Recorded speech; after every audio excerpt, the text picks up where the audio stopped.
क्या आपने भगवत गीता पढ़ी है? हाँ ठीक है, उस किताब में क्या है? लोग ऐसा क्यों कहते हैं? आप इसका कोई भी पेज खोलिए, आपको अपना जवाब मिल जाएगा। लोग ऐसी बातें क्यों कहते हैं? जरूर जरूर, मुझे लगता है कि जानने वाली पहली बात यह है। आइए भगवत गीता से धर्म के पहलू को पूरी तरह से हटा दें। भगवत गीता कोई धार्मिक पुस्तक नहीं है। ये एक ऐसी किताब है जो आपको जीने की राह देती है। और भगवत गीता की पृष्ठभूमि कुरुक्षेत्र, महाभारत का युद्ध क्षेत्र है, जहां अर्जुन असमंजस में है और कृष्ण उनके गुरु बन जाते हैं और उसे मार्गदर्शन देते हैं, इस तरह से कि वह अब वह करना शुरू कर सके जो उसे करना चाहिए।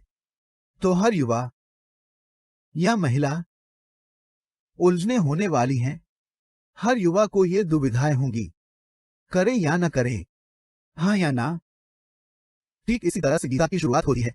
इसकी शुरुआत भ्रम से होती है, इसकी शुरुआत विद्वाओं से होती है, इसकी शुरुआत अर्थ की कमी से होती है। और फिर कृष्ण अर्जुन का मार्गदर्शन करते हैं और अर्जुन को अपनी पसंद चुनने का अधिकार देता है। कृष्ण केवल एक सूत्रधार के रूप में कार्य करते हैं और अर्जुन को समझने की शक्ति देता है कि वह कहीं अधिक शक्तिशाली है उन लोगों की तुलना में जिनका वह युद्ध में सामना करने जा रहा है। हर युवक युवती को समझने की जरूरत है कि वे कहीं अधिक शक्तिशाली हैं। इस समय वे जिस दौर से गुजर रहे हैं उससे कहीं ज्यादा। उनकी उलझनें उनसे छोटी हैं, उनकी चुनौतियां उनसे छोटी हैं, उनकी समस्याएं उनसे छोटी हैं। उनका दिल भी उतना ही दर्दनाक टूटता है, लेकिन फिर भी उनसे छोटे हैं और उनमें इससे उबरने की क्षमता है, वो दर्द जिनसे वो गुजर रहे हैं। तो मुझे लगता है कि ये बिल्कुल यही है। गीता जैसी पुस्तकें बहुत मदद करती हैं, क्योंकि वे आप में आत्मविश्वास की भावना पैदा करते हैं और ताकत, धैर्य। मेरे पास शक्ति है। एक आध्यात्मिक प्राणी के रूप में जो कुछ भी चल रहा है उस पर काबू पाने के लिए मेरे जीवन में चल रहा है और मुझ में बदलाव लाने में सक्षम होने की शक्ति है और वह प्रभाव, क्योंकि मैं एक आध्यात्मिक प्राणी हूं। क्या आप 3 बड़े पाठों का संदर्भ दे सकते हैं भगवत गीता से जो आपके साथ रही, विशेष रूप से उन पाठों में से एक जो मेरे साथ रहे? गीता से है गीता के दूसरे अध्याय का एक विशेष पाठ जिसके बारे में बात होती है, गर्मी और सर्दी का मौसम। और यह विशेष पाठ कहता है कि गर्मी और सर्दी का मौसम हर साल आना जाना लगा रहता है। मौसम बदलते हैं और सिर्फ इसलिए क्योंकि मौसम बदलते हैं हम अपने कर्तव्यों का पालन करना कभी नहीं छोड़ते। उदाहरण के लिए मान लीजिए कि यह शिकागो है और तापमान -27 डिग्री सेल्सियस है। लोग फिर भी अपना काम बंद नहीं करते।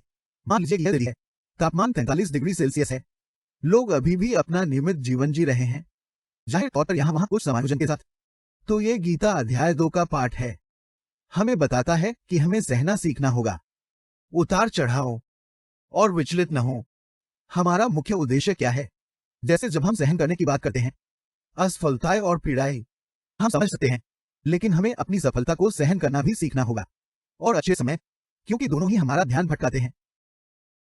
आमतौर पर हम नकारात्मक चीजों को केवल ध्यान भटकाने वाली चीजों के रूप में देखते हैं, लेकिन सकारात्मक बातें भी हमारा ध्यान भटकाती हैं हमें जो करना चाहिए उससे। ये कुछ ऐसा है जो वास्तव में मेरे साथ रहा। दूसरी बात जो मैं वास्तव में एक तरह से प्रतिध्वनित होता है, गीता में 6ठे अध्याय का एक श्लोक है जो मन की बात करता है, दोस्त हो या दुश्मन आपका, ये इस पर निर्भर करता है कि आप मन के साथ कैसा व्यवहार करते हैं। यदि आप अपने मन से मित्रता करते हैं, मन आपका मित्र बन जाएगा और आपको वह करने के लिए सशक्त बनाएगा जो आप करना चाहते हैं। लेकिन अगर आप इसके साथ सही तरीके से डील नहीं करते हैं, तब मन आपका शत्रु बन जाएगा और आपके पतन का कारण बनेगा। मैं आपको एक उदाहरण देता हूं। आप सुबह जल्दी उठना चाहते हैं, जॉगिंग के लिए या वर्कआउट के लिए जाना क्यों चाहते हैं?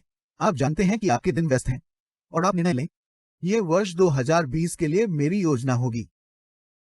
आपने अलार्म घड़ी सेट की, सुबह जल्दी उठना, जैसे 5 हो, और जब अलार्म बजता है, मन क्या कह रहा है?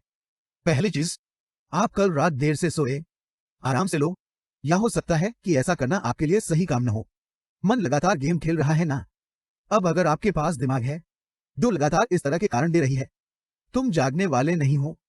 वहीं दूसरी ओर, यदि आप अपने दिमाग को प्रशिक्षित करना सीख जाते हैं, उचित बौद्धिक प्रक्रिया का उपयोग करना, उचित आध्यात्मिक प्रक्रिया, आपका दिमाग आपकी सबसे बड़ी संपत्ति और आपका मित्र हो सकता है। जो ध्यान है, अच्छी किताबें हैं, ध्यान किताबें, सही मित्रों, सही दोस्त, सही तरह की संगति, ये सभी इनपुट हैं ताकि आपका मन एक तरह से मित्र बन जाए। और तीसरी बात, गीता से वो मुझसे बहुत कुछ जोड़ता है। हम दिव्यता की उपस्थिति को कैसे देखना शुरू करें? हर जगह, हर पहलू में। हमें आवश्यक रूप से किसी पूजा स्थल पर जाने की आवश्यकता नहीं है देवत्व की उपस्थिति को देखने के लिए। आप प्रकृति में दिव्यता की उपस्थिति को देख सकते हैं। आप अन्य लोगों में दिव्यता की उपस्थिति देख सकते हैं। आपकी भव्यता को देखना शुरू कर सकते हैं। सृष्टा या रचना, या फिर आप रचना में रचिता के वैभव को देखना शुरू कर सकते हैं। आपको पता है, वास्तव में यही कारण है। यह कुछ ऐसा है जो मैं आमतौर पर लोगों को बताता हूं। जब आप किसी ऐसे व्यक्ति को देखते हैं जो आपसे बेहतर है, आपको पता है, विशेषकर यदि वे एक ही क्षेत्र में हों, आमतौर पर असुरक्षा होती है।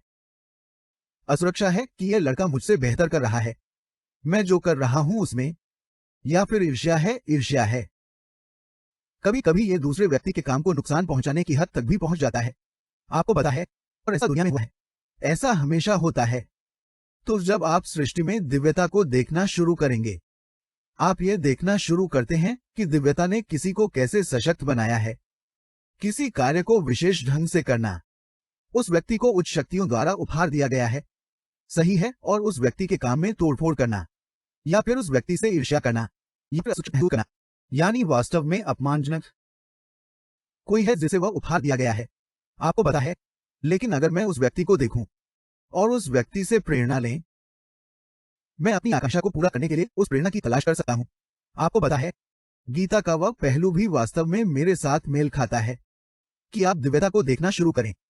आपके आसपास हर जगह और हर जगह। इसमें वे लोग भी शामिल हैं जो बेहतर काम कर रहे हैं, क्योंकि यह वे नहीं हैं। आप सीधे देख सकते हैं। मैं अक्सर ऐसे लोगों को देखता हूं जो उल्लेखनीय कार्य करते हैं, और वे आमतौर पर जब बोलते हैं, वे कहते हैं कि वे ऐसा कर रहे हैं, और निसंदेह ऐसा कर रहे हैं। इसमें कोई संदेह नहीं कि वे कुछ भूमिका निभा रहे हैं, लेकिन आप बता सकते हैं कि उनसे परे भी कुछ है।